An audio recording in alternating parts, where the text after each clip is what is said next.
ለምንድነው መልካም ሰው ላይ ፈተና የሚበዛበት? ያልሆነ ነገር ቢያሸክመው ለምንድነው ግን? ምንድነው ግን ለመልካም መልካም ሰው የማይበረክተው? ለምንድነው ግን? ሁሉም ሰው ጸሎት ካረገ ሙስሊሙም በዱዓው ክርስቲያኑም በጸሎታችሁ ሁላችንም ሁሉም አፉ በአንድ አድርጎ እንግዲህ በአብነት ይጨክናል የሚል ሰው የለም። እኔ እንጃ የእናቶች እንባ የአባቶች እንባ የህፃናቶች እንባ የወገኑ ማለት ነው ዘር ሃይማኖት ሳይል የሚጠርግ እንግዲህ ወንድማችን ማለት ነው። በዛ ላይ የልጆች አባት ማለት ነው። የሶስት ልጆች አባት ማለት ነው።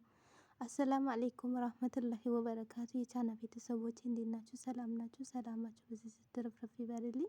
ሰላም ሰላም ክርስቲያኖቼ እንዴት ናችሁ? ባላችሁበት አላህ ይጠብቅልን። ለቤቴ አዲስ የሆናችሁ ሰብስክራይብ በማድረግ ቤተሰብ ሁኑ። ቤተሰብ የሆናችሁ ሼር ላይክ በማድረግ አበረታቱን። የወንድማችን ዱዓ አድርጉለት፣ ጸልዩለት ማለት ነው። እንግዲህ እኔ በሰማሁት ነገር በጣም ነው ያዘንኩት ማለት ነው። የአብነት ይሄንን አይገባውም። እውነት ስንናገር ይሄ አብነት ይሄን አይገባውም ማለት ነው። ጭቃ ሳይል ጨለማ ሳይል ሩቅ ነው ሳይል በባዶ እግሩ መኪና ሳይል ምን ሳይል በባዶ እግሩ ይሄ ይወጋኛል ወይስ ይሄ እንትን ይለኛል ሳይል ማለት ነው። የወገኑን ለማትረፍ እንግዲህ አብነት ያልገባበት ቦታ አለ የለም ተብሎ የሚታሰብ ነገር የለም። እንግዲህ አብነት ወንድማችን እንግዲህ ሲያቅተው እስካሁን እንግዲህ ደብቆ ኑሮ ነበረ። ተናግሮ ነበረ በፊትም እንደዚህ አሞኛል ብሎ እኮ ተናግሮ ነበረ። ግን ትቶኛል ብሎኝ ነበረ። ደግሞ በቃ አይደለም እንደ ደህና ሰው ሆኖ ነው አሁንም ወገኑ የሚረዳውና እናቶችንም በሚጠርገው ማለት ነው። ሁሉም ለብሶ ሲወጣ ሁሉም ከሰው ጋር ሆኖ ሲስቅ ሁሉም ሰው ይመስላል። ግን በውስጡ ብዙ በሽታ ነው የሚሸከመው ማለት ነው። እንግዲህ አብነት ወንድማችን አይናገርም እንጂ ህመሙ ብቻውን ነው የሚጨርሰው ማለት ነው። ህመሙ ማለት ነው ብቻውን ነው የሚጨርሰው ማለት ነው። አሁን ሲያቅተው ነው እንግዲህ ከፍቶ የተናገረው ማለት ነው። ሲያቅተው ነው እንጂ አብነት እኔ እንጃ የአብነት እንደዚህ አይነት ነገር አይታሰብም ነበር። ብዙ መልካም ሰውም አለ። ብዙ መልካም አላችሁ ወንድሞች ብዙ መልካም አላችሁ። ግን የአብነት አክል የሚደርሰው ማንም አለ ብዬ አላስብም። ማንም አለ ብዬ አላስብም። እውነት እኔ አብነት አላቅም ብቻ አሁንም ምንም አይሆንም ኢንሻአላህ። ሁሉም በዱአ ሁሉም በጸሎት በአብነት እንግዲህ የሚጨክር ሰው አለ ተብሎ ሰይጣንም እንግዲህ በአብነት ይጨክናል ብለን አላስብም። ምክንያቱም የቆሸሸ ሰው ነው ሳይል ይሄ ቆሻሻ ነው ሳይል ምን ሳይል አቅፎ እያነሳቸው እንባቸውን እየጠረገ ከነሱ ጋር እያለቀሰ ከነሱ ቁጭ ብሎ እየበላ እየጠጣ አብነት ይህንን አይገባውም። እና ወንድማችን ምንም አትሆንም። አንተ ብቻ በጸሎትህ ሁሉም እንግዲህ የኢትዮጵያ ሕዝብ በጸሎት ማለት ነው። አብነት የለም ማለት በቃ ኢትዮጵያ ጠፋ ማለት ነው። እውነት ኢትዮጵያ የለም ማለት ነው። ማን አለ እስቲ? ፌስቡክ ላይ ከገባችሁ አብነት፣ ኢንስታግራም ላይ ከገባችሁ አብነት፣ ቲክቶክ ላይ ከገባችሁ አብነት። አብነት የሌለበትና የማይረዳ ሰው አለ እንዴ? የመልካም ቦታ ነው የምታዩት። አንድ ቦታ በመጥፎ ነገር አይታችሁት አታውቁም። ሁሉም ሰው ጋር እያለቀሰ እንደዚህ ሆኖ እያመመው እንደዚህ ሆኖ እንደገና የሰው እየረዳ ነው። የሰው ሄዶ እየጠየቀ ነው። የታመሙት ሐኪም ቤት ዞሮ እየጠየቀ ነው። ግን እንደው ምን አይነት ጊዜ ነው የመጣብን? እውነት ምን አድርጎ ነው አሁን አብነት? እኔ እንጃ እሱ ጋር እኔ በሽታ እንኳን ራስ ምታት ይመጣል ብለን አይታሰብም ነበረ። ለምን ጥሩ ሰው ነው።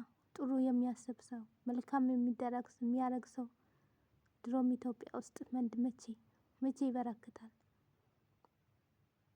ወንድማችን ማስተር ምንም አትሆንም። አላህ ይጠብቅህ። እውነት አላህ ይጠብቅህ። የልጆቹ ኑርላቸው። አንተ ብቻ የልጆቹ ብቻ አይደለም የህዝቡ ማለት ነው። አንተ የለህም ማለት ህዝቡ የለም ማለት ነው። ሲመጡ አንተን ሲያዩ የሚደሰቱትን አንተን ሲያዩ የሚያለቅሱትን እንባል አንተን ሲያዩ እንዴት እንደሚሆኑት እንዴት እንደሚዘሉ ሁሉም አይተናል ማለት ነው። ጥሩ ነገር አስተምረህናል። ጥሩ ነገር አሳይተህናል። እንደ አንተ 2 3 ሰው ቢኖር እውነት ኢትዮጵያ ውስጥ ምንም ችግር አይገባም ነበር። ምንም ነገር አዳሜ በዘርም አይበላም ነበረ። ሁሉም አንድ ሆኖም ይኖር ነበር።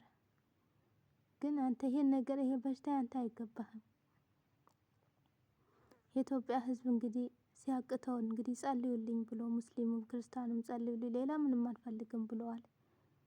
አይዞ ወንድማችን የሚያስፈልግም ነገር እኛም ተጎንህ ነን። እኛም የአቅማችን ተጎንህ ነን። አንተ ብቻ ዳን ምድንበት ብቻ አለ። ከፈራኸው ነገር አላህ ያትርፍህ። እውነት ከፈራኸው ነገር አላህ ያትርፍህ። አላህ ይገላግልህ። የልጆችህ ኑርላቸው። እነዚህ ገና አይን ያልከፈቱ ልጆችህ ማለት ነው። አንተ እኮ ልጆችህ መቼ ቁጭ ብለህ አየሃቸው? ቤትህስ መቼ ቁጭ ብለህ አይተሃል? ጠዋት የወጣህ አንዳንዴ ውጪውም ያደርክ ነው የምትገባው። ጫካው ውስጥ ማለት ነው። እንዴ ቤትህም ራሱ መቼ ቤትህ ራሱ እንኳን ቁጭ አትልም። ቤትህ ልጆችህ እንኳን መቼ ያጫውተህ ልጆች ጋር መቼ ተጫውተህ ታውቃለህ? ሁሌ በቃ ሁሌ እዛ ቦታ እዚህ ቦታ እያልክ ሁሉም ቦታ የተታየህ ነው። እንግዲህ አንተን የማያውቅም የሚባል ሰው የለም። ሁሉም ቦታ እንግዲህ አሳይተህናል ጥሩ ነገር መልካም ነገር። እንዳንተ ግን ማን ይሰራል? እንዳንተ ግን ማንስ ያያል? እንዳንተስ ማን በባዶ እግሩ እየሄደ ሾክ የወጋው እንደዚህ እግሩን እንደዚህ የሆነ ማን ሄዶ ነው እንዳንተ ሰው የሚጠይቀው? አንተ ነህ እንጂ ሁሉም ነገር ጥሩንም መጥፎንም ያሳየህን። እውነት አንተ ጋር ግን ይህን በሽታ በጣም ከባድ ነው። ይሄ በሽታ አንተ ጋር መጣ ማለት በጣም ከባድ ነው።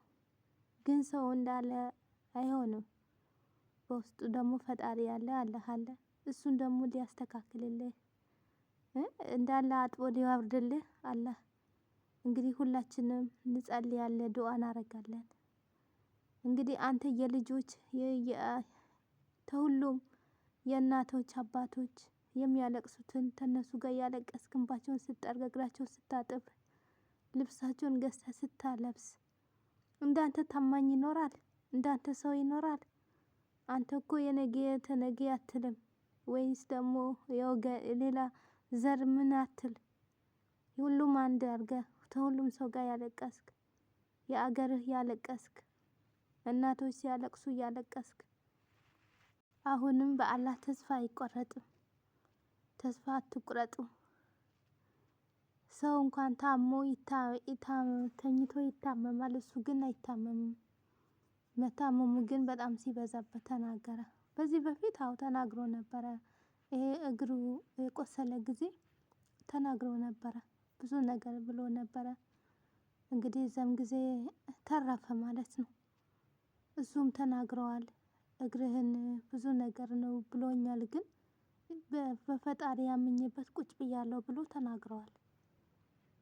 አሁንም ደግሞ ያንን ያመንከው ፈጣሪህን ያመንከውን ያድንሃል ማለት ነው። እኛ መድኃኒታችን አላህና ፈጣሪ ብቻ ነው፣ ሌላ ማንም የለም። ሐኪም ቤት ያው ነው፣ ምንም ለውጥ የለም። ግን ዋና ከሁሉም በጸሎት እና በዱዓ በአንተ በውስጡን አስቀምጦ እንግዲህ ዱዓ የሚያደርግና በውስጡን እንትን ብሎ አንተን እንጃ አንተ በመጥፎ አይን ያያል ብዬም አለ ብዬ በኢትዮጵያ ውስጥ ያንተን ደፈነ ሰው አለ ብዬ አላስብም።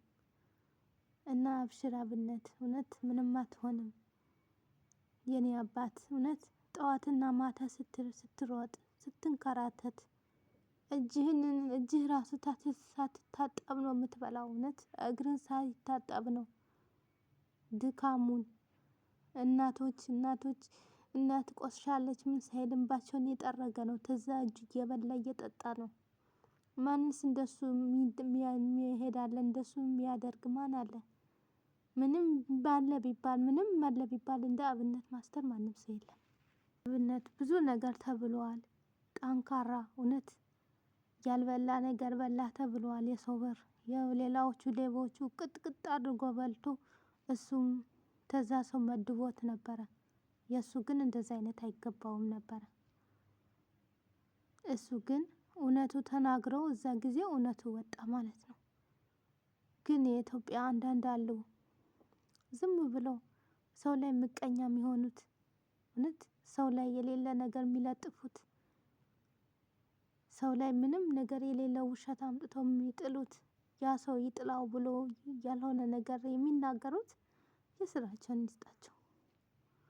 አንተ ግን ምንም አትሆንም። አሁንም የእናቶች፣ የአባቶች፣ የወጣቶች፣ የህፃናቶች እንባ ይዳብስህ ማለት ነው። እውነት አላህ መድኃኒትህን ያድርግልህ። ታንተ ያደረ ታንተ ይዋል፣ ታንተ የዋለ ታንተ ይደር። እኛን ንጹህ ወንድማችን እንወድሃለን። እውነት በጣም ጥሩ ሰው ነህ።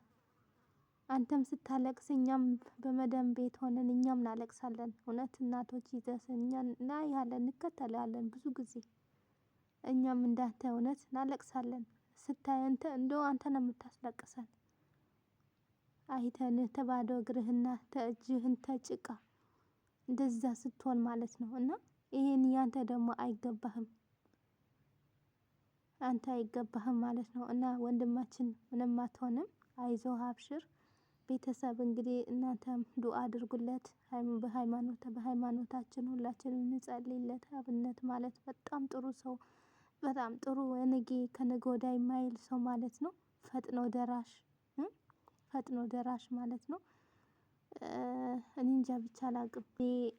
ፈተና ነው መሰለኝ ጥሩ ሰው ላይ ፈተና፣ በጣም ፈተና፣ ብዙ ፈተና ያበዛል። እና ያንን ፈተና ደግሞ ቶሎ በችኮላ ሳይሆን ማለት ነው፣ በችኮላ ሳይሆን በትዕግስት በቃ ወደ ፈጣሪውን ወደ አላህን የተማጸነ ያንን ፈተና ሊያልፈው ይችላል። እና አሁንም ምንም አትሆንም፣ አይዞህ።